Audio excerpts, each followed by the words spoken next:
के सबसे बड़े लोकतांत्रिक बहस के शो देश की बहस में मैं दीपक चौरसिया अपने तमाम मेहमानों का, अपने तमाम दर्शकों का और अपने घरों से जुड़ रहे मेरे पैनलिस्ट साथियों का हार्दिक वंदन करता हूं, अभिनंदन करता हूं, नमस्कार करता हूं। आप जानते हैं देश की बहस इकलौता बहस का शो है जो दर्शकों की राय के आधार पर चलता है।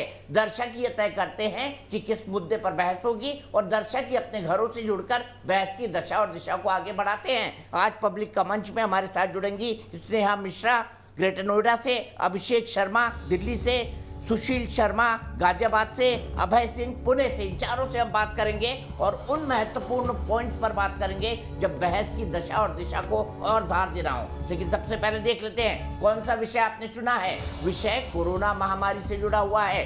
कोरोना महामारी में भी एक बहुत बड़ी बात हुई जब पूरे देश में कोरोना की केस कम हो रहे थे, लोग घरों में थे, आंशिक तौर पर बाजार खोले जा रहे थे, तब सबसे ज्यादा पॉजिटिविटी वाले राज्य केरल में बकरी ईद के लिए बाजार खोल दिए गए। केरल में कोरोना के नए कहर का जिम्मेदार कौन है? क्या बकरी ईद का ये खोला गया लॉकडाउन जिम्मेदार नहीं है? जिसी पर बहस होगी। 70% लोगों ने वोट देकर इसे देश की बहस का मुद्दा बनाना चाहा है।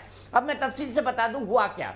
हुआ ये कि बकरी ईद आई और केरल में मुस्लिम तुष्टिकरण लेफ्ट पार्टियां करती रही हैं, ये किसी से छिपा नहीं है। ऐसे में उनको लगा कि भाई बकरी ईद आ रहा है, इसीलिए बकरी ईद में लोगों को छूट दी जाए, वो बाहर निकले। हालांकि कई बातें कह गई, सोशल डिस्टेंसिंग होगी, बाकी सब चीजें होगी, अब जो सैनिटाइजर का इस्तेमाल होगा, मास्क लगाना होगा। लेकिन अगर भीड़ बेकाबू हो जाए, अगर एक अनार 100 बीमार वाली हालत हो जाए तो क्या महामारी को संक्रमित किया जा सकता है? एक ऐसे वक्त जब केरल में तीसरी लहर दस्तक दे रही है, केरल सरकार का फैसला कितना उचित है। आज आप देखिए आंकड़ों के हिसाब से अब केरल में पूरे देश के 50% कोरोना संक्रमित लोगों के आंकड़े हैं। क्या केरल सरकार ने गलती की, हाँ या नहीं? इसी पर बहस होगी। लेकिन सबसे पहले देख लेते हैं क्या गलतियां हुई केरल सरकार से। पिछले 24 घंटे में केरल में कोरोना का नया कहर तेजी से बढ़ रहा है। चिंता की बात यह है कि देश भर के मामलों में अकेले केरल से ही 50% मामले आ रहे हैं। नाजुक हालात को भांपते हुए केंद्र सरकार ने 6 सदस्यीय टीम केरल भेजी है, जबकि बीजेपी ने केरल में बढ़ रहे कोरोना के केस को लेकर विपक्षियों पर जमकर निशाना साधा है। मुझे तकलीफ हो रही है कहते हुए कि आज कोई भी ऐसा पॉलिटिकल पार्टी नहीं है बीजेपी को छोड़कर जो केरल के इस परिस्थिति पर चिंता व्यक्त करे और जो केरल को और हमारे तथाकथित लिबरल पॉलिटिशियंस को जो तुष्टीकरण की आड़ पर अपने आप को लिबरल कहते हैं उनको आईना दिखाने का काम करे। केरल में पिछले 20 दिनों में सबसे ज्यादा केस 24 घंटे के भीतर सामने आए हैं, जिसके बाद केरल में 2 दिन का लॉकडाउन लगाने का फैसला लिया गया है। फर्स्ट फेज के लिए केरला अच्छे कम कर दिया, अभी सेकेंड वेव के लिए एवरीथिंग कोलैप्स। दरअसल सुप्रीम कोर्ट ने बकरीद और कांवड़ यात्रा जैसे आयोजनों पर कोरोना काल के दौरान गाइडलाइन का सख्ती से पालन करने का निर्देश दिया था, लेकिन केरल सरकार ने लॉकडाउन में बकरीद के मौके पर 3 दिन की छूट दे डाली। इसे बड़ी लापरवाही के तौर पर देखा जा सकता है। जो 3.5 लाख केसेस हैं पूरे हिंदुस्तान में, एक्टिव केसेस में 37%, दैट इज 1/3 केसेस केरला में है। केंद्र सरकार तीसरी लहर को रोकने के प्लान और वैक्सीन अभियान पर लगातार काम कर रही है। अब तक 45 करोड़ लोगों को कोरोना की वैक्सीन भी दी जा चुकी है, लेकिन सफल वैक्सीन अभियान का डंका बजाने वाली केरल सरकार अपनी लापरवाही से 66% आबादी को कोरोना की गिरफ्त में ले आई है। दिल्ली और यूपी जैसे राज्यों ने भी कोरोना काल के चुनौतीपूर्ण हालात काबू करने में कामयाबी हासिल की, लेकिन केरल सरकार अपने झूठे प्रचार में जुटी रही। देश की बहस में आज चर्चा है तो क्या माना जाए खास मौके पर छूट देना कोरोना के नए काल को बुलावा देने जैसा है? तो सबसे पहले देख लेते हैं देश की बहस में हमारा आज का सवाल क्या है। आज का सवाल इसी से जुड़ा हुआ है, हमारी और आपकी लापरवाही से जुड़ा हुआ है, सरकारों की वोट बैंक पॉलिटिक्स से जुड़ा हुआ है, राजनीतिक दलों के अलग अलग आकलन के साथ जुड़ा हुआ है। जल्दी से ग्राफिक के जरिए आज का सवाल हम आपको बता देते हैं। आज का सवाल है, देखिए जल्दी से, क्योंकि महामारी हिंदू मुस्लिम धर्म देखकर हमला नहीं करती। कोई हिंदू है, बौद्ध है, सिख है, ईसाई है, पारसी है, क्रिश्चियन है, नहीं देखती है। क्या केरल में कोरोना के मामले तुष्टीकरण की राजनीति ने बढ़ाए? यस और नो में जवाब दे सकते हैं। आपको जवाब देने का तरीका पता है, आप हमारी वेबसाइट पर जा सकते हैं, आप हमारे मोबाइल ऐप को डाउनलोड कर सकते हैं, आप हमारे ट्विटर हैंडल पर जा सकते हैं और आप हमारे फेसबुक पेज पर भी वोट कर सकते हैं। कार्यक्रम के बारे में कोई राय है, सुझाव है या शो में शामिल होना चाहते हैं तो आप जल्दी से हमें 9711002266 पर एक व्हाट्सएप भेज दें। एक बड़े पहल को इंट्रोड्यूस करता हूं। मेरे साथ डॉक्टर एम वली हैं। एम वली जाने माने फिजिशियन हैं, जाने माने डॉक्टर हैं, भारत के महामहिम राष्ट्रपति के डॉक्टर रह चुके हैं। गोपाल कृष्ण अग्रवाल साहब हैं, भारतीय जनता पार्टी के राष्ट्रीय प्रवक्ता हैं। मेरे साथ अवधेश कुमार हैं। अवधेश कुमार जी वरिष्ठ पत्रकार हैं। मेरे साथ विवेक श्रीवास्तव जी हैं, लेफ्ट के नेता हैं। तहसीन पूनावाला हैं जो कि राजनीतिक विश्लेषक है, कांग्रेस की तरफ झुकाव रखते हैं। लेकिन डॉक्टर वली, मैं सबसे पहले आपके पास आना चाहूंगा। केरल सरकार का एक कदम विशुद्ध और विशुद्ध मूर्खता। देखिए, बहुत बड़ी कहीं ना कहीं कुछ गलती हुई है जो आंकड़े सामने आए हैं। अब उन आंकड़ों को जस्टिफाई करने की बहुत सी चीजें हैं, बहुत से तरीके हैं। उसमें सबसे बड़ी बात जो वहाँ कही जा रही है कि उन्होंने टेस्ट ज्यादा किए हैं, उनका नेशनल एवरेज टेस्ट का अच्छा है, उनका टीकाकरण अच्छा है, उनकी टोटल पॉजिटिविटी रेट ज्यादा है। तो ज्यादा तो है ना। तो ये सब चीजें जो नजर आ रही हैं उसमें कहीं ना कहीं एक आप प्रोग्राम करते हैं तो उसका कुछ मकसद होता है। तो कहीं ना कहीं कुछ तो चीज हुई है ऐसी जिससे ये संख्या एकदम बढ़ गई और दिखाई दे रही है। एक चीज जो दिखाई दे रही है उसके बारे में हमको चिंतन करना है, मनन करना है, कारण का पता लगाना है, सोचना है गलती कहाँ हुई है और क्यों हुई है। और हमको याद है जब ये बकरीद का फेस्टिवल आया था तो सुप्रीम कोर्ट ने जब संज्ञान लिया था तो शायद वीकेंड था और तीसरे दिन शायद वो ऑर्डर हुआ था, तो ये लेट हो गया था उसमें भी। तो ये जो हमको इस समय हर स्टेट में हर बंदे को, हर भारतीय को इस बात का ख्याल रखना है कहीं मेरी वजह से तो ये आंकड़े ना बढ़ जा रहे हों। तो ये वहाँ केरला में जो आपने कहा है कि गड़बड़ तो हुई है, देखिए वहाँ वैक्सीनेशन अच्छा है, ये बात अलग बात है। अब मेरी जो बात है, बहुत मैं ईमानदारी से विश्लेषण करता हूँ हर चीज का, अनबाइस्ड जो मेरा असेसमेंट है वो ये है कि लगातार पिछले 3 दिनों से केसेस बढ़े हैं। तो हमको एकजुट होके विदाउट पॉलिटिक्स ये देखना पड़ेगा कि गलती कहाँ हुई। ये ईद का त्योहार हम इसको छोटी ईद कहते हैं और ये बहुत ज्यादा इम्पोर्टेंट नहीं होता। और मैंने आपके ही प्रोग्राम में कहा भी था कि कुर्बानी की ईद है, इसमें हमें अपनी उमंग की, अपने खर्चे की, अपनी तफरीह की, बाहर निकलने की, सैरो तफरीह की, सब चीज की कुर्बानी की प्रेरणा है।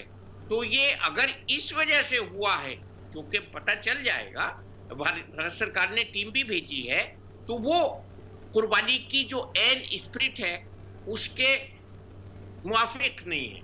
तो इसको हमको देखना पड़ेगा। और आप बहुत अच्छा एनालिसिस करते हैं, आप सबकी राय लेते हैं। मैं ये कहूंगा यहाँ पे स्प्रेड तो स्लोअर है लेकिन संख्या बड़ी है। केरला जैसे प्रदेश में एक बात और है सर, ये कहूंगा कि ये लार्ज संख्या बढ़ी और यही चिंता का विषय है। और यहीं से दूसरी लहर आई थी डॉक्टर वली, इससे इनकार नहीं किया जा सकता। दूसरी लहर की शुरुआत केरल से हुई थी, इससे इनकार नहीं किया जा सकता। सबसे पहले चलता हूं अवधेश कुमार जी, ये तुष्टीकरण की राजनीति का सबसे शानदार उदाहरण कि एक तरफ तो कांवड़ यात्रा के लिए आप पिटीशन लगा दें, लेकिन पिछले रास्ते से आप बकरी ईद में लॉकडाउन खोलना शुरू कर दें उस राज्य में जहां पर सबसे ज्यादा संक्रमण है। पहले मैं इसका उत्तर देने के बजाय दीपक जी, केरल में जो कोरोना के आंकड़े हैं जिन जिलों में बढ़ा है उनके बारे में अगर हम समझ ले तो बाकी बातें स्पष्ट हो जाती है। मुझे थोड़ा दुख हुआ क्योंकि डॉक्टर वली साहब बहुत स्पष्ट बोलते हैं। जिस ढंग से उन्होंने मध्यम मार्गी रास्ता अपनाया है वो दुर्भाग्यपूर्ण है। देखिए, सबसे ज्यादा केस मलप्पुरम में है, 70.9% मुस्लिम आबादी है। कोरोना से संक्रमित होने वालों को जो थोड़ा बहुत वहां के मीडिया से काम आ रहा है उसमें बता रहे हैं कि 75 से 80% मुसलमान वहां जो है इस समय कोरोना से संक्रमित है। दूसरी आबादी बिल्कुल कम हो रही है। कोझिकोड 32.5% मुस्लिम आबादी है। कोरोना से संक्रमित होने वाले करीब 70% के आसपास वहां आ रहे हैं। त्रिशूर जहां 17.9% मुस्लिम आबादी है, कोरोना से संक्रमित होने वाले 60-65% के लोग वहां आ रहे हैं। वायनाड 28.65% आपका सोर्स क्या है? आपका सोर्स क्या है? आपके आंकड़े गलत हैं।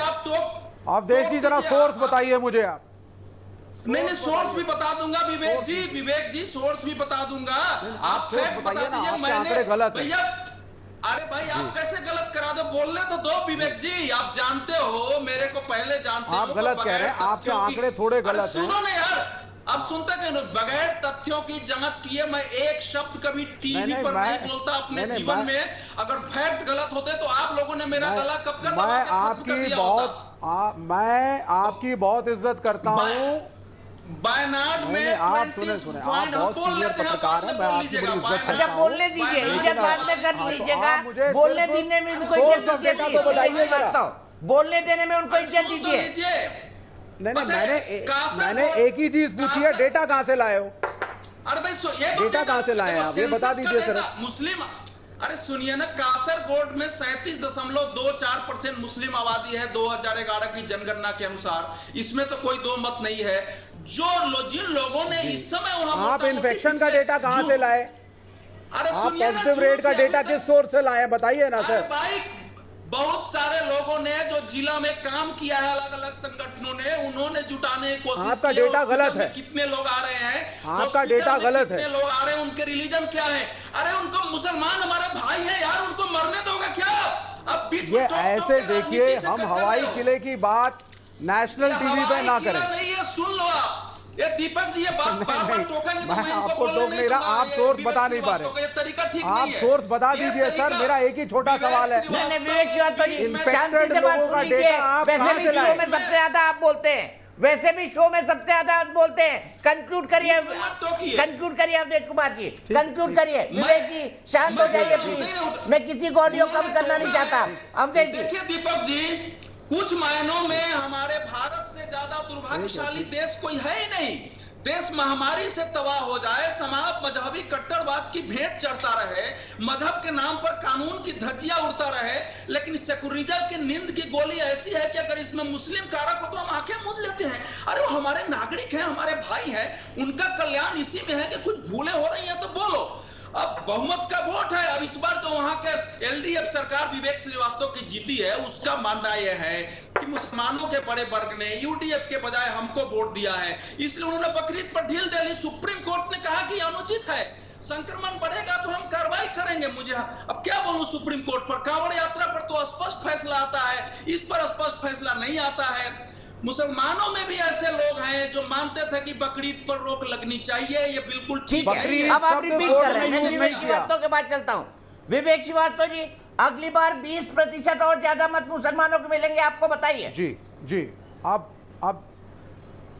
आपने तो सुप्रीम कोर्ट को भी ठगा दिखा दिया। पहले उनके तो भी आप निर्देशों की निर्णय ले मान्यता नहीं लीजिए रखी। दीपक भाई की कम्युनिस्ट मुसलमानों के नहीं आप अरे भाई नहीं ऐसा कुछ नहीं है। हम सुप्रीम कोर्ट का बड़ा आदर करते हैं, लेकिन पहले आप निर्णय कर लीजिए कि कम्युनिस्ट जो है वो मुसलमानों के साथ हैं या उनके खिलाफ हैं। कहीं तो आप मुझे ले जाते हैं, देखिए चाइना में साहब मुसलमानों के साथ एक अग्रेशन चल रहा है, तो सारे कम्युनिस्ट मुसलमानों के खिलाफ हो जाते हैं। और आज आप चाइना में मारते हैं ना आपके, उस पर आऊंगा, उस डिस्कशन पर मैं आऊंगा। मार्क्सवाद में तुष्टीकरण की कोई जगह नहीं है। भारत में आप मुसलमानों का तुष्टीकरण करते हैं, दुनिया के ज्यादातर हिस्सों में करते हैं, चाइना को छोड़कर। पूरी दुनिया जानती है। अग्रवाल साहब बता देंगे मुझे इस बात को अभी थोड़ी देर में।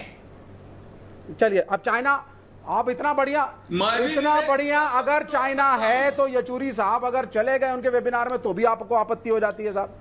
तो आपको आपत्तियां ही आपत्तियां हैं। अब आप सुने ध्यान से, अब उस पर भी बात करेंगे। पहले केरल निपटा लेते हैं, केरल में आप डिफेंसलेस हैं, पहले केरल निपटा लेते हैं, फिर बात करेंगे चाइना में क्यों गए आपके नेता, फिर बात करेंगे चाइना में क्यों गए आपके नेता। बिल्कुल, पहले केरल में जवाब दीजिए। जी अब जो हाँ नहीं अब आप सुने, पहले सर सुने, मैंने इसीलिए आपको कहा ना मार्क्स, मैंने इसलिए वेबिनार का नाम लिया क्योंकि मैं आपको बताना चाहता हूं कि मार्क्सवाद एक इंटरनेशनल यूनिवर्सल इकोनॉमिक थ्योरी है।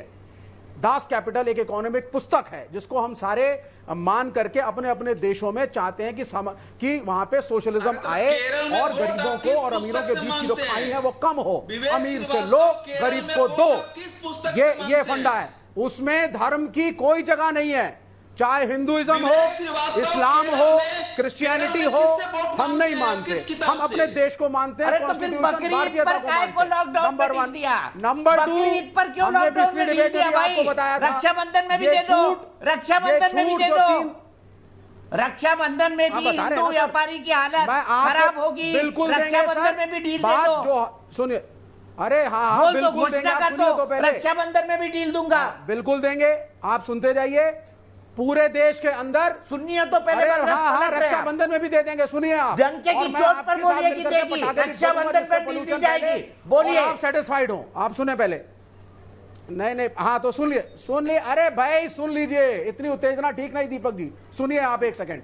मैं सिर्फ ये कहना चाहता हूं, ये डिसीजन एक इकोनॉमिक डिसीजन था, इसका बकरी ईद से कोई लेना देना नहीं। हमने वहां खड़े होकर के झुंड में बकरे नहीं कटवाए हैं, ना बकरी ईद में कोई इंटरेस्ट हमारा, साफ साफ टीवी पे बोल रहा हूं। हमारा इंटरेस्ट था कि कोरोना की वजह से तस्वीरें दिखाइए सर, खराब पड़ी है। तस्वीरें दिखाइए, केरला में भी क्या बहुत हालत बुरा थी हाल वहां था। की सड़कों की, वहां के दुकानदारों तस्वीरें की दिखाइए। थे।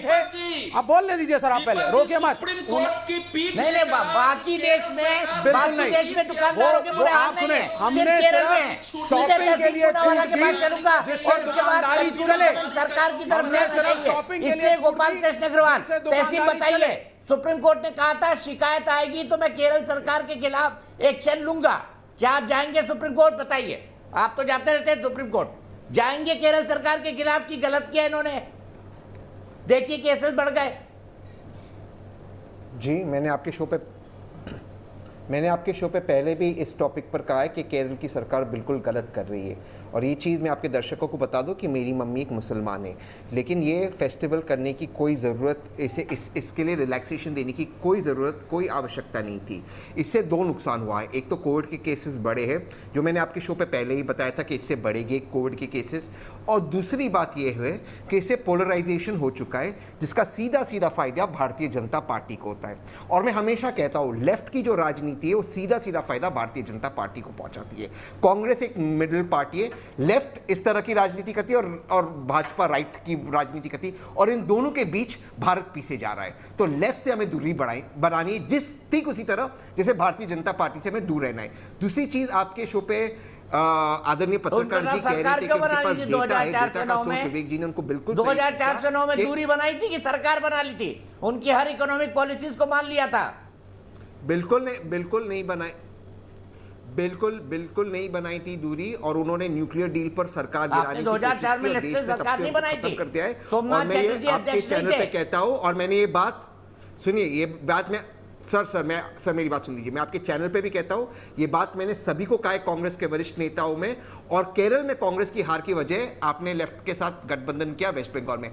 अगर कांग्रेस को 2024 में यूनियन गवर्नमेंट बनानी है, जो मैं मानता हूं बना सकते हैं, और आदरणीय राहुल जी या प्रियंका जी प्रधानमंत्री बन सकते हैं, तो लेफ्ट से दूरी आपको बनानी होगी, क्योंकि देश लेफ्ट को रिजेक्ट कर रहा है। लेकिन लेफ्ट से जितना खतरनाक राइट है। अब आपके शो पे जो पत्रकार भाई साहब है, उनकी मैं बहुत इज्जत करता हूं, मैं उनसे प्रश्न पूछना चाहता हूं। विवेक जी बिल्कुल सही कह रहे हैं, आपके पास धर्म के बेस पर आंकड़े कैसा है, कितने मुसलमान कोविड से पीड़ित है? क्योंकि लव अग्रवाल, मैं उनको कोट कर रहा हूं, और आपके भी पत्रकार जाते हैं लव अग्रवाल के प्रेस कॉन्फ्रेंस पे। लव अग्रवाल का स्टेटमेंट है, we do not segregate data of Covid cases, positive Covid cases based on religion. मतलब हम धर्म के आधार पर कोविड की 19 केसेस को आज तक सेग्रीगेट नहीं किया। ये भारत की ऑफिशियल पॉलिसी है। ये पॉलिसी कब चेंज हुई? आपके आंकड़े के सोर्स आप विवेक जी और न्यूज नेशन पे बता दीजिए, क्योंकि आप एक बहुत वरिष्ठ पत्रकार है और आप झूठ नहीं बोल रहे। तो आप आंकड़े बता लीजिए, वरना माफी मांगिए। मैं बोलूं दीपक जी? अवधेश जी बताइए। अवधेश जी, आंकड़े का सोर्स, ऐसा है, यहां वहां की बातें नहीं, आंकड़े बताइए कहां से आए, कितने प्रतिशत मुसलमान इन्फेक्टेड है? नहीं, ऐसा है। अब तहसीन पुलन वाला मेरी इज्जत करते हैं नहीं करते, वो मेरा मायने नहीं है। सरकार का ऑफिशियल एक्सपोर्ट पर्सन मैं नहीं हूं, सरकार उसको सेग्रीगेट नहीं करेगी। लेकिन जिन लोगों ने वहां, मैं इसका सोर्स कोई गवर्नमेंट का सोर्स तो है नहीं कि आपको बता दूं, लेकिन जिन लोगों ने स्टडी किया है, 2 दिनों से मैंने संपर्क किया कि भाई ये देखो कि किसमें पढ़ रहे हैं, अगर वाकई बकरीद के नाम पर है तो थोड़े डाटा दो हमको। और मुझे मिला है कौन है वो लोग, कौन सी संस्था है, कुछ तो बोलिए। अस्पतालों में नाम देख करके कुछ लोगों ने ये देखा है कि कहां कैसे केसेज आए हैं, आप नाम है, संस्था उसमें का नाम से बता निकाला दीजिए है, जिसमें डाटा आपको है, डेटा फिर दिया है। काम किया है। नहीं, आपके पास क्या डाटा है कि नहीं है? ये आप दीपक जी, डाटा को टोक रहे हो। दीपक जी, ये सब कुछ भी नहीं है, ये आपके आंकड़े गलत हैं सर। आपके आंकड़े गलत हैं। ठीक है, मैं सीधे अग्रवाल जी के पास चलता हूं। अग्रवाल जी मुझे बताइए, केरल सरकार ने जो किया, वो कह रहे धर्म उनके लिए अफीम है, लेकिन इसी अफीम को चाट कर बार बार वो सरकार बनाते हैं। और अगर केरल में जो बकरीद पर उन्होंने किया तुष्टीकरण नहीं था तो और क्या था? देखिए दीपक जी, सबसे पहली बात कि आज हमें यह यहाँ से स्टैब्लिश होकर करना चाहिए और जाना चाहिए, सबको यहाँ पे पैनलिस्ट को एग्री होना चाहिए कि केरला इस वक्त तीसरी वेव के लिए एक एपिसेंटर बन के देश के लिए चिंता का विषय है। इस पे तो एग्री होते हैं।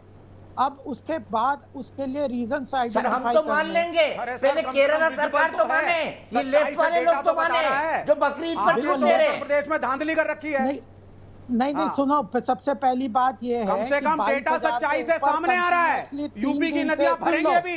आपने तब पूछूंगा इन्हें गोपाल कृष्ण अग्रवाल से कि क्या सच्चाई है। आज कह रहे हैं यूपी में एक दिन में 30 केस आते हैं, 40 केस आते हैं। विवेक जी सबके बीच में नहीं, प्लीज सबके बीच में नहीं, आपको पूरा मौका मिलता है। विवेक जी इतना सम्मान रखिए, कार्यक्रम का इतना सम्मान रखिए। गोपाल जी आप बोलिए। मैं उनसे प्रश्न पूछा है मैंने। हाँ, पहली बात है आज हम केरला की चिंता कर रहे हैं। केरला हमारे देश जवाब देंगे और केरला की जनता अगर रोज इतनी ज्यादा परेशान हो रही है, 22,000 से ऊपर केस आ रहे हैं। आप देखिए टोटल भारत में 4,31,000 डेटा की बात करें, मैं डेटा देता हूं गोपाल भाई, 4,31,000 केस पूरे भारत में है। उसमें आप गारंटी दीजिए कि सिर्फ 40 केस हैं। सुन लो विवेक जी, सुन लो, दूसरों की सुना करो। 1,50,000 केस केरला में है तो भारतीय जनता पार्टी और उसके प्रवक्ता जिम्मेदार होंगे।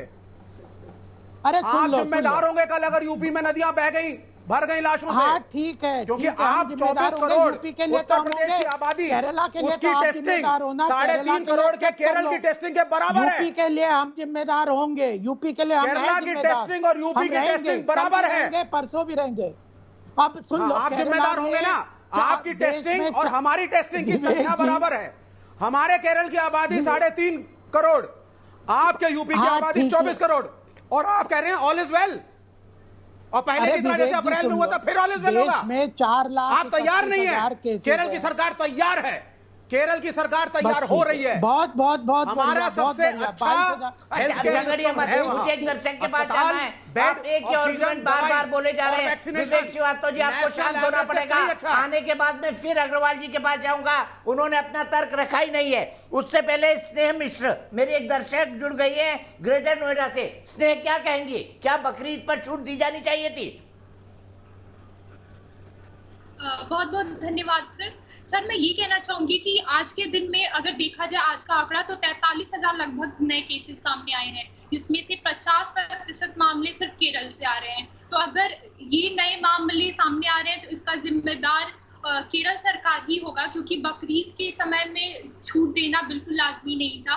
बकरीद के समय में हाँ त्योहार है, माना जा रहा है, पर कितने लोगों की जानें भी जा रही हैं, कितने नए केसेस सामने आ रहे हैं, तो उस समय छूट देना, अनलॉक करना बिल्कुल भी लाजमी नहीं था। फिलहाल राज्य सरकार जो है वो वीकेंड लॉकडाउन की बात कर रही है और सख्ती के साथ मामलों को कवर करने की कोशिश कर रही है, पर इसकी जिम्मेदारी कौन ले रहा है? ठीक है, मैं सीधे आप ही की बात को लेकर चलता हूं अग्रवाल जी के पास। अग्रवाल जी मुझे बताइए, जान बड़ी या त्योहार, जान बड़ी या बकरीद का त्योहार? देखिए केरला ने दिखा दिया कि उनके लिए जान बड़ी से ज्यादा त्योहार बड़े हैं, क्योंकि वह वोट बैंक की पॉलिटिक्स करना चाहते हैं, अपीजमेंट की पॉलिटिक्स करना चाहते हैं। पहली बात है, मई में केरला में 43,000 से ऊपर केस थे, उसके बाद जून में वो घटने लगे, और उसके बाद जब घटने लगे, पूरे देश के साथ घटने लगे, तो फिर इन्होंने ईद को सुप्रीम कोर्ट की जो तकरीर है उसको भी नजरअंदाज करके ईद के समय पे अपीजमेंट की पॉलिटिक्स को ध्यान में रखते हुए वहां पे सारे केरला में फेस्टिविटी खोल दी, और उसके कारण बढ़ने लगे। पूरे देश में 4,31,000 केस, पूरे देश में 4,31,000 एक्टिव केस है, उसमें से 1,50,000 केस केरला में है। 50% अभी एक वक्ता ने, अभी आपके श्रोता ने क्या बताया, 50% अगर केस देश में है और कंटिन्यूअसली 3 दिन से वो केस हो रहे हैं, 150 से ऊपर डेथ रोज हो रही है, पॉजिटिविटी रेट 10% से ऊपर है। डेटा तो आपके सुनने की शक्ति नहीं है ना, आप तो बस चापलूसी करते रहो और थूक के चाटते रहो, वो करते रहो, आप अफीम खा के बैठे रहो केरला की डेटा मैं जनता को आपको सुनाता त्रासदी हूं, में डाले जा रहे डेटा हो। मैं आपको अपनी सुनाता पे हूं। खाते रहो और चाइना 24 के करोड़ तलवे के उत्तर चाटते प्रदेश रहो। में कितनी टेस्टिंग चाटते कराई है रहते हो, आपने? तलवे चाइना के तलवे चाटते बताइए ना। रहते हो और बस छाता लेके चाइना पे घूमते हो पहुंच गए, भारत चाइना में। पाकिस्तान पे और चले यहाँ जाओ, पे आप कहते हो नेहरू कि पे हम चले धर्म जाओ। को नहीं मानते।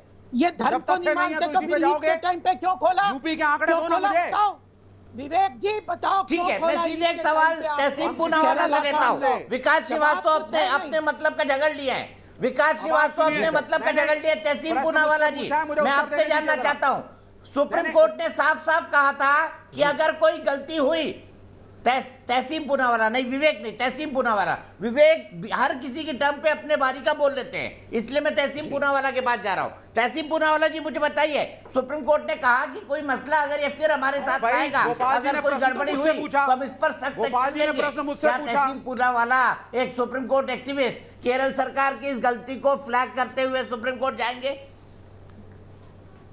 कि सुप्रीम कोर्ट केरल सरकार को सेंसर कर सके? सर मैं देखूंगा इसमें पिटीशन कैसा बनता है, बट सर लेकिन सुप्रीम कोर्ट को ये मामला, क्योंकि सुप्रीम कोर्ट ऑलरेडी इस मामले को सुन रहा है और सो मोटो सुन रहा है, इसमें इसलिए लोकस नहीं बनेगा, लेकिन माननीय सुप्रीम कोर्ट को इसका संज्ञान लेते हुए जरूर केरल की सरकार को फटकार लगाना चाहिए, शायद पेनल्टी भी लगाना चाहिए। लेकिन इसी के साथ मैं विवेक भाई की और एक बात से पूरी तरह से इत्तेफाक रखता हूं कि आप केरल का टेस्टिंग और यूपी का टेस्टिंग देख लीजिए। सर यूपी में कहते हैं 18 नए केस निकले, सर यूपी में टेस्टिंग ही नहीं हो रही है। तो सर कहीं ना कहीं केरल पे फटकार लगनी चाहिए, लेकिन यूपी में सरकार को डिसमिस करना चाहिए जिस तरह से यूपी ने कोविड को हैंडल किया है। सर आदित्यनाथ जी पूरी तरह से फेल हो चुके हैं।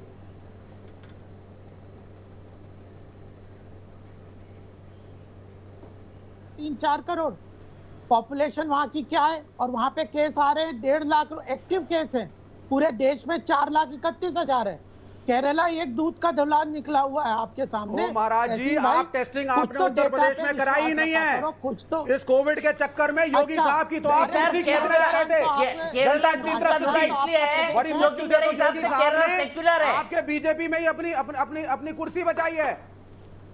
अरे तो क्या राजस्थान तो आपका है, राजस्थान का अरे सर मेरी बात सुनिए, बात सेकुलर और नॉन सेकुलर की नहीं है, बात है ऑनेस्टी से टेस्टिंग कौन करवा रहा है। मैं कह रहा हूं केरला ऑनेस्ट है, कम्युनिस्ट ऑनेस्ट है, वो प्रॉब्लम को हेड ऑन लेता है। ये छुपा छुपी का खेल खेलते हैं। अरे अगर केस है तो है, और हम केस से लड़ेंगे और हम लोगों को बचाएंगे, ये हमारा तरीका है। इनका तरीका क्या है? डेटा छुपाओ, मीडिया से सच को छुपाओ, कम केसेस बताओ, फ्रॉड करो। ठीक है, क्या डाटा छुप रहा है और क्या डाटा नहीं छुप रहा है? चलिए इस पर एक नए पर्सपेक्टिव के लिए लेकर चलते हैं, नए पर्सपेक्टिव के लिए लेकर चलते हैं अवधेश कुमार जी के पास। अवधेश कुमार जी, क्या उत्तर प्रदेश को केरला से कंपेयर किया जा सकता है? बताइए लॉजिकली, जनसंख्या के हिसाब से। देखिए, पहली बात ये तो दुर्भाग्यपूर्ण होगा कि जिस राज्य में सबसे ज्यादा केस आ रहे हैं, केस आने के कुछ स्पष्ट कारण हैं, उसको हम उत्तर प्रदेश से नहीं किसी राज्य से कंपेयर नहीं कर सकते हैं। केरल देश का सबसे ज्यादा साक्षर प्रदेश है, कम्युनिस्ट जो है वहां प्रगतिशील माने जाते हैं। टेस्टिंग है, उनको बकरीद की कराई छूट से- नहीं है। अरे बीच में क्यों टोकते हो यार आप? विवेक जी थोड़ा सुन तो लो ना, आपकी भी बात कर रहा हूं ना, सुनेंगे तो आपको जवाब देने में बनेगा। देखिए ऐसा है, अरे सुन तो लीजिए, आप और टोकते हैं, सुन लीजिए, मैं सुन रहा हूं, मैं सुन रहा हूं, जवाब देने आप में। बोलिए जी। देखिए मैं हिंदू मुसलमान बोलिए, के परिप्रेक्ष्य में नहीं बोल रहा हूं, लेकिन हिंदू अगर छठ पूजा में भीड़ करेंगे तो मैं बोलूंगा। उसी प्रकार से अगर हमारे मुसलमान लोगों ने बकरीद के अवसर पर ये काम किया है और आपकी सरकार ने छूट दी है तो आलोचना करेंगे। उत्तर प्रदेश सरकार ने किसी धार्मिक अवसर के पर किसी को छूट नहीं दी है कोरोना के काल में, चाहे वो कांवड़ यात्री हो, चाहे वो मंदिर के दर्शन करने वाले हो, चाहे वो छठ हो, किसी अवसर पर नहीं दिया है, बकरीद पर भी कराई बहुत अच्छा बोले किया है। तो इस मामले में आप योगी आदित्यनाथ सरकार की तुलना केरला सरकार से नहीं बहुत कर खूब, सकते हैं। आपने बहुत अच्छा बोला। दूसरी बात की देखिए, आपने बहुत अच्छा बोला। दूसरी बात आपने बहुत सही बोला। मैं आपकी लॉजिक को एंडोर्स करता हूं सर, मैं एंडोर्स कर रहा हूं आपकी लॉजिक को, लेकिन योगी नहीं मैं तो एंडोर्स कर रहा हूं आपकी बात को। काल में जिस ढंग से 60 जिलों का दौरा किया, अस्पतालों में गया, वैसा मैंने पिनारी विजयन जी को नहीं देखा है। और आप लोग जिस समय चुनाव चल रहा था, आपके यहाँ फरवरी में 5,000 केस रोज थे, पिनारी विजयन कोरोना से संक्रमित हो गए थे। उस समय आप लोगों ने आवाज नहीं उठाई कि चुनाव प्रचार नहीं हो, लेकिन पश्चिम बंगाल में आपने आवाज उठा दी। वैसे ही इस समय आपको भूल स्वीकार करनी चाहिए। भूल स्वीकार हमने करने से कहा था व्यक्ति छोटा नहीं होता है कि हमसे भूल हुई है, इसको रेक्टिफाई करेंगे, बहुत अच्छी और बात। तब आप दूसरे की आलोचना करते तो चलता है। उत्तर प्रदेश इस समय मोटा मोटी कोरोना से के महामारी से पीड़ित नहीं है, किसी स्तर से मुक्त है। अगर सरकार ढकना भी चाहेगी तो जिले जिले से पता चल जाता है कहां हो रहा है। इसलिए आप केरला से संक्रमित मत करिए। देश में पहला कोरोना का केस केरला में आया था और उसके बाद देश में फैला था, तो कहीं ऐसा न हो कि तीसरी लहर जो है वो केरला से फैल जाए। आपके केरला भारत में नहीं है क्या? नहीं है, दुनिया में है। अरे भाई दुनिया में है। कोरोना की तीसरी लहर तो केरल और महाराष्ट्र से आ रही है। पूरा डाटा इस बात को इंडिकेट कर रहा है। और क्या इसके चलते एहतियात के कोई कदम नहीं उठाए जाएंगे केरल सरकार के द्वारा, महाराष्ट्र सरकार के द्वारा? बताइए विवेक श्रीवास्तव जी। भाई जो भी, अब आप सुन लीजिए, मुझे बोलने दे। अवधेश जी आपने बहुत अच्छा बोला, मैं आपकी बात का समर्थन करता हूं, एंडोर्स करता हूं कि हमारे मुल्क में चाहे केरला हो चाहे यूपी, कहीं भी धर्म की बात नहीं होनी चाहिए। आपने बोला कि आप धर्म की बात नहीं कर रहे हैं। अगर हिंदुओं का कोई त्योहार होता आप उसके भी खिलाफ बोलते। मैं आपके फेवर में हूं। आपने बिल्कुल सही बोला। सुने, आपने बिल्कुल सही बोला अवधेश कुमार जी, लेकिन आप बात को समझे। हम बकरीद का समर्थन नहीं कर रहे थे, हमने शॉपिंग के लिए छूट दी थी, एक इकोनॉमिक एक्टिविटी के लिए छूट दी थी। नहीं दोगे, ये पहली बात समझिए। दूसरी बात, आप स्टैटिस्टिकल आंकड़ों को ना दिए। हिंदू मेजॉरिटी में है, आप 85% है।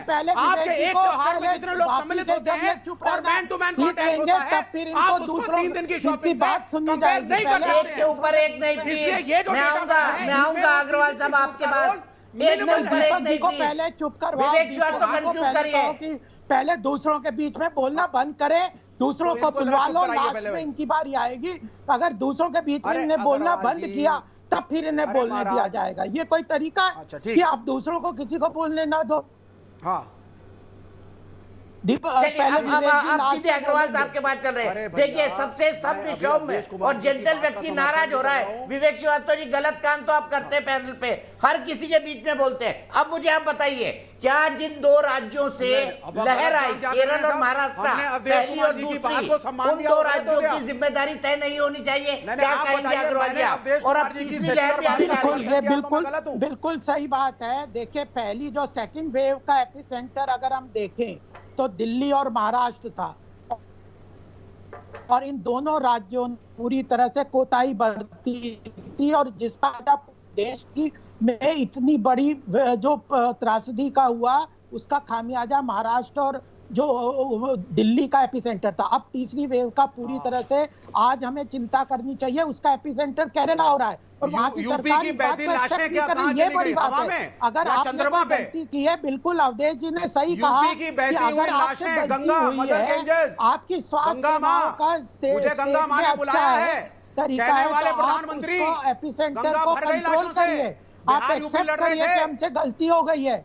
हमने धर्म के आधार पर राजनीति करते हुए कोरोना की जो त्रासदी है उसको अपने प्रदेश के लोगों की चिंता किए बगैर, हमने अपने प्रदेश के लोगों की चिंता किए बगैर यह काम किया। इसके लिए माफी मांगनी चाहिए। और कम से कम अब जो 6 लोगों को केंद्र सरकार ने भेजा है केरला को चिंता करते हुए, केंद्र सरकार ने उनके साथ पूरा सहयोग करे।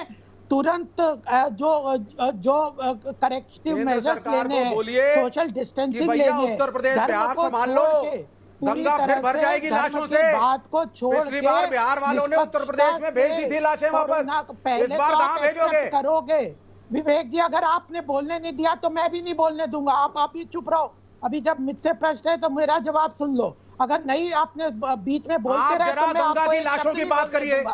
और आप कह कैसे रहे हैं कि एपिसेंटर महाराष्ट्र और दिल्ली है?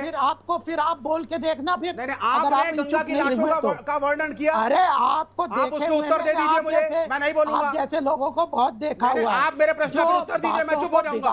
उत्तर प्रदेश में जो गंगा भर गई थी लाशों से, विषय को रखना नहीं प्रधानमंत्री जो कहते थे बात खत्म कर ले तभी तो सवाल पूछेंगे ना विवेक श्रीवास्तव। जब वो अपनी बात खत्म कर ले तभी तो सवाल पूछेंगे ना। सेंटर केरला बनेगा। सुनिए ना विवेक श्रीवास्तव जी, अग्रवाल जी अपनी बात खत्म कर ले तभी सवाल पूछिए। सवाल मैंने पूछ लिया और वो उत्तर नहीं दे पाएंगे।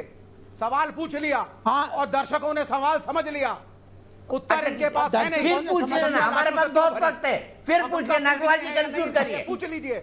और अगर प्रधानमंत्री हाँ, गंगा में मेरी पूजा सब- करते हैं तो सबसे इतनी पहली लाशें बात फिर आएंगी ये तो क्या है होगा? कि विवेक जी, अरे विवेक कहीं जी तो ब्रेक केरला लगा में दिया ना करो। गए हैं। अनुराग भदौरिया की केरला आत्मा में आपके गए अंदर हैं। भी घुस गई है। केरला में आप ना एग्री गए करेंगे हैं। मेरे साथ? अनुराग भदौरिया की आत्मा मैं विवेक चुप हूं। श्रीवास्तव में प्रवेश गोपाल कर जी, चुकी खूब है। बोलिए 3-4 मिनट। नहीं। विवेक आप विवेक माननीय जी, मेरे ना प्रिय आप मित्र गोपाल कांग्रेस जी का भला खूब कर बोलिए, पाएंगे, मैं ना नहीं लैब बोल का रहा, भला 2-3 कर मिनट जम के पाएंगे, बोलिए। ना जनता का भला कर पाएंगे। इस तरह आप करेंगे तो अपना ही नाम खराब करेंगे, अपना भी नुकसान करेंगे। देखिए, एक शालीनता होती है, सभ्य समाज में रहते हो, मैं तो सभ्यता आपको का कह रहा हूं, परिचय दो। बोलिए, जी। आपको पूरा समय दे रहे हैं दीपक जी, और कह रहे हैं समय खूब है, आप अपनी बारी में खूब बोलिए ना, बहुत अच्छी खूब बात है। चिल्लाइए, खूब बोलिए, गालियां जी। दीजिए, उत्तर प्रदेश को दीजिए, मध्य प्रदेश को दीजिए, नहीं, मैं- अब मोदी जी को आप बोल दीजिए, दें, सर, आपको मैं तो किसने चुप रोका बैठा है? हूं, सर। लेकिन जब केरला मैं की कोई बात हो गाली रही वाली है, नहीं दे रहा, हम सर। केरला के आंकड़े बता मेरे रहे रूट्स हैं, भी यूपी में है, तो आप दिल उन दुखता है आंकड़ों को थोड़ा। एक्सेप्ट करिए। आप पहली बात बताइए, अभी भी 4 रनिंग लाख 30 कमेंट्री हजार जारी है। एक्टिव मैं केस कुछ है। नहीं बोल रहा हूं, लेकिन मैं गाली भी हम नहीं तो दे एक्सेप्ट रहा कर हूं। रहे अभी हैं। भी रनिंग कमेंट्री I जारी है। accept। सर, अब रुक जाइए, मैं दोनों को रोक रहा हूं। मेरे एक दर्शक बहुत देर से इंतजार मैं कर रही है, accept कर रहा अभिषेक हूं शर्मा डेटा केरला दिल्ली का से। गोपाल जी, जो आप अभिषेक कह जी रहे हैं। बताइए, अभिषेक जी बताइए, आप क्या कहेंगी तीसरी लहर के बारे में? Thank you sir. सबसे पहले मैं आपको क्लियर करूंगा, और सबसे पहले सर मैं अपना एक आज के आंकड़ों के बारे में बोलना चाहूंगा कि जो भारत में जो टोटल केसेस आ रहे हैं वो 42,971 केसेस आए हुए हैं, और केरल के जो केस हैं वो 22,129 केस लमसम आए हुए हैं। तो इस तरीके से देखा जाए तो केरल में जो केसेस आए हुए हैं वो 50% जो आज भारत के जो टोटल केस हैं उसके हिसाब से है। और मैं एक छोटा सा पॉइंट रखना चाहूंगा, आज से 4 दिन पहले मैं एक डिबेट शो देख रहा था, इसी का डिबेट शो में देख रहा था, उसमें बहस चल रही थी। कांग्रेस के एक प्रवक्ता बोल रहे थे कि अपना जो ये हम 3 दिन का जो अपना सुविधा दे रहे हैं खोलने की, जो केरल में लॉकडाउन दे रहे हैं, अनलॉक कर रहे हैं, उसमें जो बिजनेस व्यापारी हैं उनको प्रॉफिट होगा। पर मुझे किसी तरीके से कोई प्रॉफिट नजर नहीं आया, इसमें सिर्फ और केरल का नुकसान ही नजर आया है। और हालांकि हम सब जानते हैं कि काफी सरकारें जिन्होंने सारे धर्म के त्योहारों पर पाबंदियां लगा रखी है, जैसे छत्तीसगढ़ की उसमें अपना कांवड़ियों पे बैन वो लगा दी है, पाबंदियां लगा दी है। पर सुप्रीम कोर्ट के इसको अपने आदेश को केरल सरकार ने खारिज करते हुए ईद पर जो छूट दी थी उसमें केरल की सबसे बड़ी गलती थी, जिसके कारण आज भारत में जितने भी केस आ रहे हैं उसका 50% केस केरल में गिना जा रहा है। ठीक है, बहुत बहुत शुक्रिया अभिषेक, बहुत बहुत शुक्रिया। आपने कहा कि केरल सरकार ने सुप्रीम कोर्ट के निर्देशों का भी पालन नहीं किया। डॉक्टर वली, इससे आगे क्या? ऐसे तो हम उलझते जाएंगे। आप क्या समझाना चाहेंगे एज ए मेडिकल एक्सपर्ट कि जहां पर केसेस बढ़ रहे हैं उन राज्यों को क्या करना चाहिए? मैं तो अभी अग्रवाल साहब की उसी बात को आगे ले जाऊंगा कि भारत सरकार ने इसके संज्ञान लिया है, अपने 6 ऑब्जर्वेशन के लिए लोग भेजे हैं, वो डाटा कलेक्ट करेंगे, केरल का डाटा सामने आएगा, कितने लोगों को वहाँ वैक्सीनेशन हुआ है वो डाटा सामने आएगा, वहाँ जो एक्सटेंडेड टेस्ट हुआ है जिसमें ज़्यादा वैल्यू आती है, टारगेटेड टेस्टिंग जिसको कहते हैं TPR, उसके डाटा आएंगे सामने। तो ये शायद जो बादल है ये एक्चुअली ये इसलिए बादल आ गया है कि ये खतरा बहुत बड़ा नजर आ रहा है, काउंट्स में बहुत डिस्पैरिटी है और कोई आदमी इसको समझाने को तैयार नहीं है कि काउंट्स में इतनी डिस्पैरिटी क्यों है। आप डेथ्स का भी आंकड़ा लाइए और आप ये भी आंकड़ा लाइए कि ये किस बेसिस पे डाटा आ गया इतना बड़ा जबरदस्त। ये एक आई ओपनर है और हम कल को ये ना हो जाए कि केरला बदनाम हो जाए, केरला का त्योहार बदनाम हो जाए। इसका मुझे बहुत, I am a sensitive person and I have served 3 presidents of India and the government and I have always tried लोगों को ये समझाने की कोशिश की है कि आप डेटा को लाके उस पर बात करिए। अभी क्या है ना, सरकार ने जो संज्ञान लिया है और हम सबको एकजुट होकर केरला को बचाने की कोशिश करनी है। ये बात बिल्कुल सही है कि फर्स्ट केस केरला में आया था, अभी तो एक और खतरा केरला को झेलना था, वो अभी बचा हुआ है जीका वायरस का। तो ये सब चीजें जो हैं उसमें वहां पे एक बहुत एक्सपेट्रिएट पॉपुलेशन है, केरला में लोगों का मूवमेंट बहुत ज्यादा है, उस पर जो है पाबंदी लगानी पड़ेगी और केरला के लोगों को बहुत फास्ट स्पीड से टीकाकरण करना पड़ेगा। केरला के लोगों को कोविड एडिक्वेट बिहेवियर का पालन कराना पड़ेगा अंडर स्ट्रिक्ट सुपरविजन बिल्कुल स्ट्रिक्ट सुपरविजन, ताकि कल को ये बात ना हो कि भाई ये ऐसा हुआ है। क्योंकि जो आप डाटा दिखा रहे हैं, जो सबको पता चल रहा है, जो हमारे बच्चों को दिख रहा है, उसमें कोई डिबेट का सवाल जब तक पैदा हो ही नहीं सकता जब तक कि उसका हमको एक्सप्लेनेशन ना हो कि ये इतनी बड़ी तादाद कहां से आ गई इतनी छोटी स्टेट में। तो ये इंप्रेशन जो आ रहा है केसेस बढ़ने का, और मैंने आपसे लेकिन अग्रवाल साहब अच्छी तरह कहा था कि 3 दिन पिछले बढ़ा है, तो इसमें वैक्सीनेशन और ट्रैकिंग, टेस्टिंग और जो मोदी जी ने वही 4 T बताए हैं वो इसका आंसर है, और ऑनेस्ट डाटा का एनालिसिस करना इसका आंसर है, और इसके अलावा कोई आंसर नहीं है। दीपक जी, अग्रवाल जी, मुझे आश्चर्य है, मामला सुप्रीम कोर्ट में था। सुप्रीम कोर्ट में मैं एक सवाल पूछता हूं आपसे, केरल सरकार को कम से कम केंद्र सरकार तो लिखकर कह सकती थी कि भाई आपने बकरीद पर जो लॉकडाउन लगाया, वो लॉकडाउन खोला, वो गलत था। ये क्यों नहीं किया सरकार ने? देखिए दीपक, सरकार ने भी संक्रमण बढ़ाने का आमंत्रण दे दिया एक तरीके से, दे भैया आपकी वोट बैंक पॉलिटिक्स आप करिए। नहीं, देखिए ऐसा नहीं है। केंद्र सरकार जब सुप्रीम, ऐसे तो फिर सुप्रीम कोर्ट को भी आप कह सकते हो, सुप्रीम कोर्ट में भी याचिका दायर हुई थी, उसमें भी सुप्रीम कोर्ट ने कहा कि जब घोड़ा अस्तबल से निकल गया, when the horse has gone out of the stable, what is the use now? तो इसलिए अब जो लेट हो गया, इन्होंने डिसीजन लिया, और प्रदेश ये फेडरल स्ट्रक्चर है, कई चीजें फेडरल स्ट्रक्चर के हिसाब से स्टेट गवर्नमेंट को पावर देना चाहिए। मैं एक बात दीपक जी बार बार यहाँ पे आ रही है टेस्टिंग की, मैं एक डेटा जरूर देना चाहता हूँ। 3 जून से 7 जून तक केरला में 1,11,000 रोज टेस्टिंग हो रही थी, और वह 22 से 28 जुलाई को 13% घट के 96,500 टेस्टिंग हर रोज होने लग गई। तो ये जो बार बार कह रहे हैं कि केरला में ज्यादा टेस्टिंग हो रही है, केरला में ज्यादा टेस्टिंग हो रही है, 13% घट गई है जून और जुलाई के अंत में, बीच में। तो ऐसा बात नहीं है कि केवल टेस्टिंग से हो रहा है, पॉजिटिविटी रेट भी ज्यादा हो रही है, पर डे हो रही है। रेट क्यों ज्यादा आ रहा है? समझे सर, रेट का मतलब होता है efficacy of testing is more in Kerala. अगर आप डेटा की बात करेंगे तो डेटा मैं आपको सुना दूंगा। मतलब है विवेक जी, कुछ तो statistics sir, efficiency of detection is more in Kerala. Positivity rate का मतलब होता है कि 100 लोगों को आप टेस्ट, मैं स्टैटिस्टिक दे देता हूं, आप सुन लीजिए। तो आप सुनिए, आप सुनिए, 1 in 6 cases is detected in Kerala, 1 in 33 is detected in other states. Rate और देश का पॉजिटिविटी रेट कम है आपको। रुक जाइए, दोनों रुक जाइए, मेरी बहस का ये विषय नहीं है, ना मेरी बहस का ये मौजूद है। मैंने जो सवाल पूछा था तहसीम, मैंने जो सवाल पूछा था डॉक्टर वली से कि अब आगे क्या, आपने देखा कि दूसरी लहर के दौरान आपकी और आपकी टीम ने कितने लोगों को ऑक्सीजन पहुंचाया, कितने लोगों को दवाइयां पहुंचाई। तीसरी लहर को नियंत्रित करना है तो आप कुछ बनाएंगे सिटीजन चार्टर कि ये करना चाहिए हर व्यक्ति को?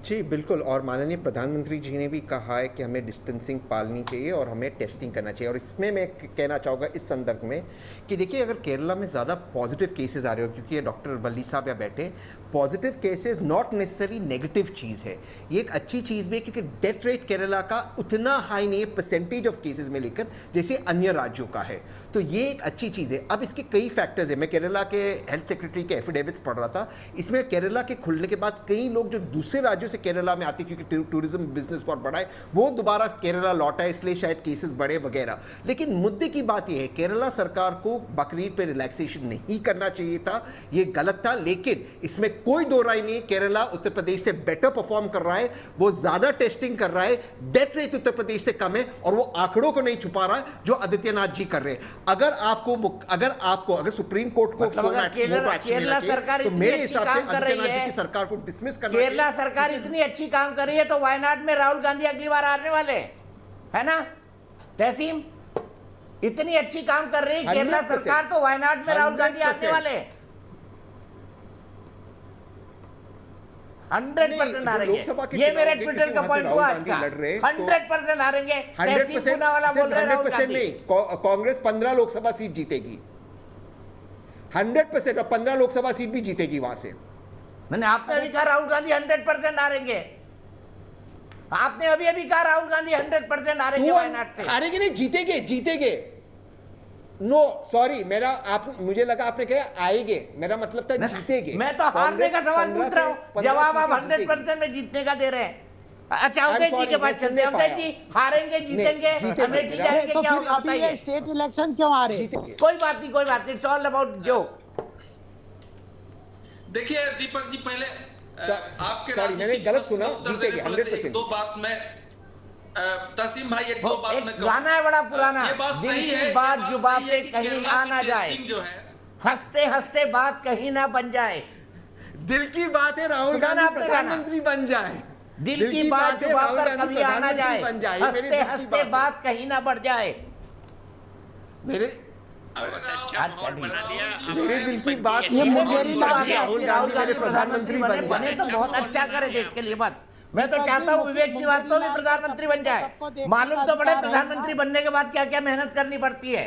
कोई बात नहीं, मैं तो चाहता हूँ विवेक श्रीवास्तव भी बन जाए, तहसीन पूनावाला भी बन जाए, गोपाल अग्रवाल जी भी बन जाए। कम से कम उनको फाइनेंस का एक अच्छा हैंड तो मिलेगा सरकार चलाने के लिए। अवधेश जी, ये लोग बनेंगे तो हम लोग सीधे पहुंच भी तो सकते हैं, फोन पर अपॉइंटमेंट मिल जाएगा कि पहुंच जाएंगे वहां। तो हम तो चाहेंगे कि दोनों बने बारी बारी से।